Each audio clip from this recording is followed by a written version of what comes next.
Hello everyone, I'm Johnny, and today we're taking a look at episode 2 of 3 in Gunsmith Cats titled Swing High. This, like every episode in this sadly only 3-parter, is a win, but let's talk about what stands out in episode 2 and why it's a very cool episode. Episode 2 picks up where episode 1 left off. The cats are still entangled with the ATF and Agent Collins. The first thing I noticed in this episode is that it starts out with an Easter egg. The USS Enterprise's designation on a license plate, NCC 1701. Again, the series wants to pay fan service to nerds like me at every opportunity. The antagonist in this episode won't be Officer Collins or firearms smugglers, but rather a badass ex-KGB contract killer with a love for knives named Natasha Radanoff. Radanoff is a great, though sadly brief nemesis for the Gunsmith Cats, seemingly equal as crafty. Radanoff, however, favors knives over guns. Radanoff uses a ballistic knife in the episode, something that Soviet bloc forces reportedly experimented with in the 1970s and 80s, as a silent weapon to be used by special forces such as the Spetsnaz.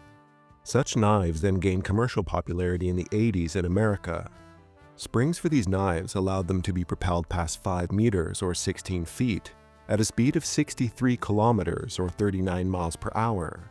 But these can be made even more powerful using compressed air, or even an explosive charge. But at that point, you might as well just use a gun. Radanoff does use another knife that can act as both a gun and a knife. This was perhaps inspired by the NRS-2, another Soviet Spetsnaz weapon used in the 1980s, though this was a single-shot design. Overall, such weapons are a pretty silly thing to take on a raid against a safe house, guarded by fully armed ATF agents. But Radanoff is obviously a woman and assassin of style. Radanoff is also very lucky because she does get tagged by a couple of shots from an agent, who then decides to negotiate with her after the fact. All police officers are trained that once they engage an armed target with gunfire, that they fire at that target until that target is immobilized. What saves Radanoff here is her body armor, yet another cool feature of her character. I actually really like this bulky armored overcoat she is wearing because Kevlar, or even more fancy polymer body armor panels, are pretty stiff. You can line most jackets with such armor, but if you want to line arms and shoulders, it would make for a pretty stiff jacket. Theoretically, her jacket could be made of even more advanced material, or even less advanced, such as with silk. Silk does work against lower velocity bullets if you're willing to spend well over $10,000 to add enough layers of silk to a jacket for such protection.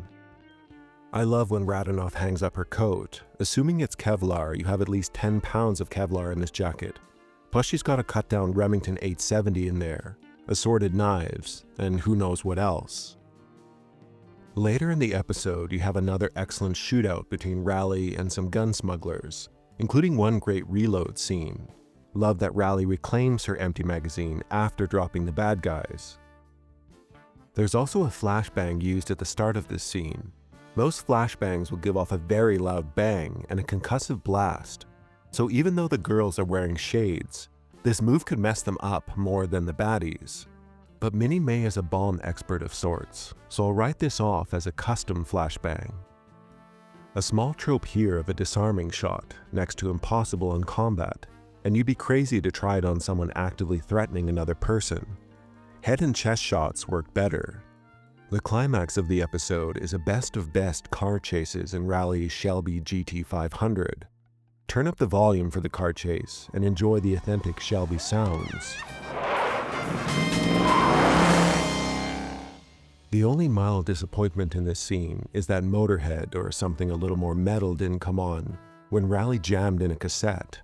If you're like me, you'll be just as nervous about the cats being hurt in the chase scene as you are nervous about the Shelby being damaged.